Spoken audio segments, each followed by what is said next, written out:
The story of the disaster that had happened on Everest in 1996 really captivated me. There's something so gripping about it and so fascinating. It's one of the great mysteries and moments on Everest. Anybody who climbs anywhere in the world knows that and has theories and opinions on what happened. And there is a sense of responsibility in terms of doing justice to it. Everyone associated with this film has been deeply concerned about its authenticity and honoring the characters. We filmed in Kathmandu and actually all the way up to almost 16,000 feet near the base of Everest. So that was very, very authentic. You know, we were in the place where it happened. There was a natural progression which I think really helped us all get into our parts. The foreignness of Nepal, the religion, you know, the music, the sounds, the food, and then you get out into the mountains. You're looking at one of the most spectacular views I've ever seen. I just saw a village up there, a frozen waterfall right there, one of the most incredible valleys I've ever seen right there. I just went through the town of probably the kindest people I've ever experienced. Pretty cool, man. Nepal is a world unto its own. It's a beautiful place, but the infrastructure is not set up for typical movie making. Most of what you see as you're hiking up has been carried up by hand and by yaks. To think about an entire crew getting up there every morning and the logistics that it takes to do that is extraordinary. There are times where you have helicopters flying over from one unit to the next unit, transferring an actor to a stunt scene or then bringing them back for something else, or bringing food to the second unit. It was a sight to behold.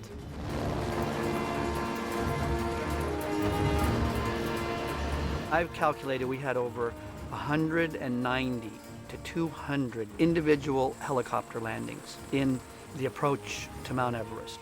It totally eclipsed any other logistical effort I had made in the Himalayas.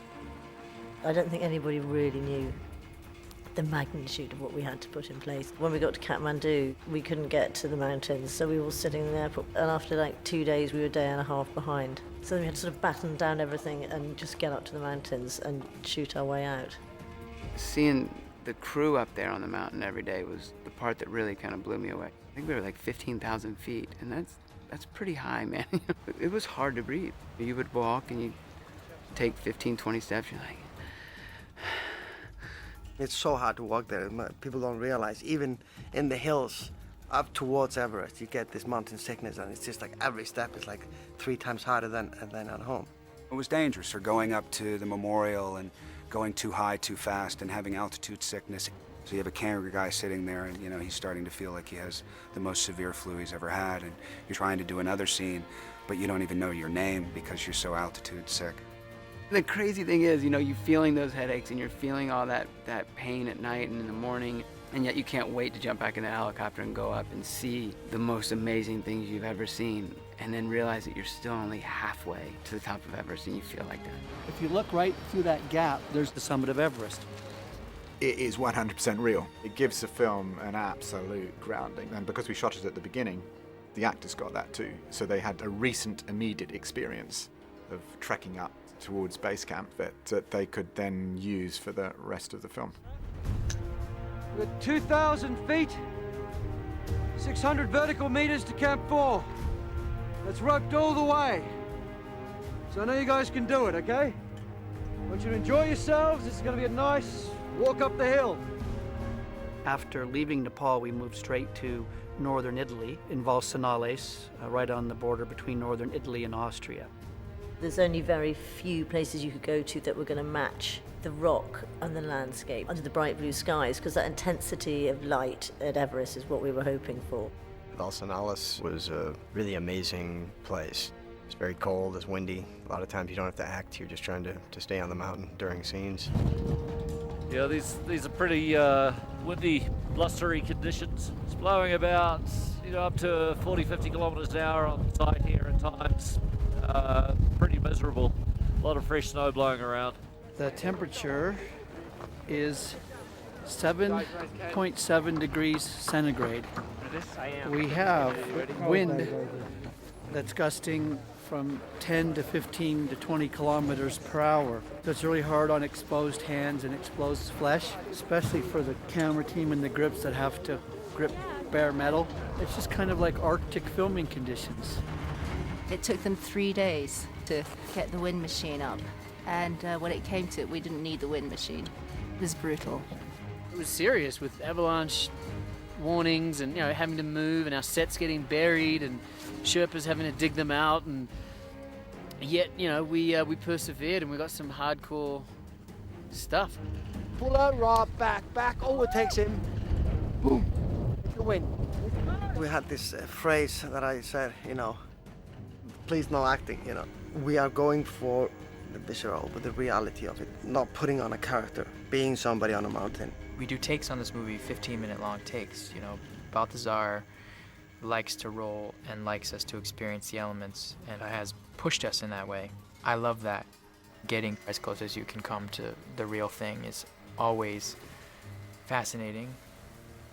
There's no substitute for how an environment really impacts upon you, and whether that's freezing wind or driving sleet and snow and your inability to see properly and breathe properly. I'd rather suffer through that knowing that it's going to look authentic and amazing than be uncomfortable. Deep breath. People get bored of nice times, That's like sitting in the sun for 2 months. You just get bored, First day of shooting, minus 30 Celsius.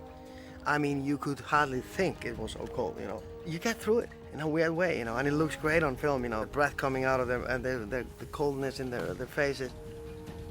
You have to come together when you're uncomfortable. You have to, And there was enough chaos on the set and chaos in the mountains that we all came together.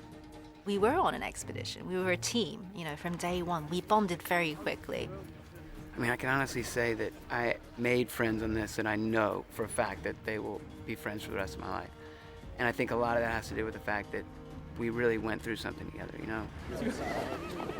You see the personalities of the characters come out, but you also see the actor behind it going through a massive amount of emotions. And in my own way, I got to watch these actors go through a trajectory of severe emotions. Hey, listen, mate, I've checked twice. Okay, I'm telling you, they're only half full. Okay. It was an immersive experience, and I think that's what people enjoyed.